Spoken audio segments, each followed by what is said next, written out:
asylum seekers continue to make their way into our city each day. Mayor Eric Adams calling for relief from the federal government. This as the city is struggling to provide support services. News 12's Phil Tate joining us tonight from Brooklyn Heights with more on this hot button issue. Phil. Yeah, well, Kurt, the mayor says over the past few months, 17,000 migrants have been shipped from states like Texas here into our city. Well, as the city is strapped and as the mayor turns to the state for some relief, there are those who are turning to him and his administration to do more.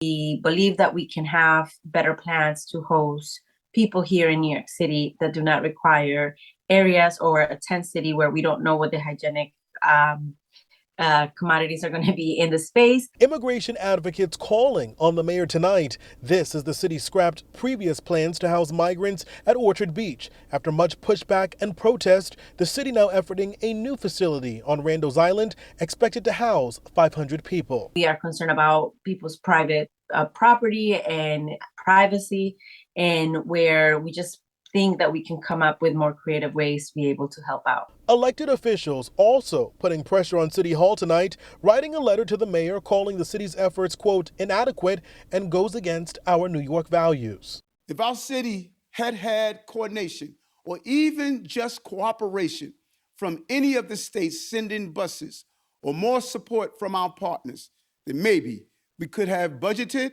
staffed, and allocated resources for these asylum seekers.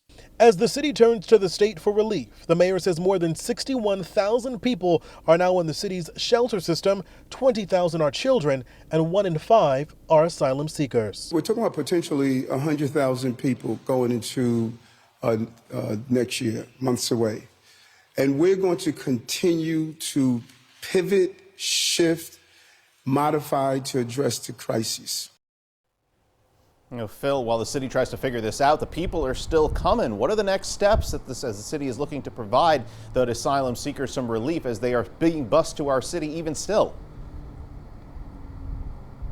Yeah, well, Kurt, the mayor said that 5 to 6 buses are coming to the city daily. Just to be exact, as to next steps, the city is going to be looking for that relief from the federal government. Also, the mayor did talk about looking for legislation from government so those migrants would be able to work here. Also, we are anticipating an announcement where people here will be able to house those who need shelter. Kurt?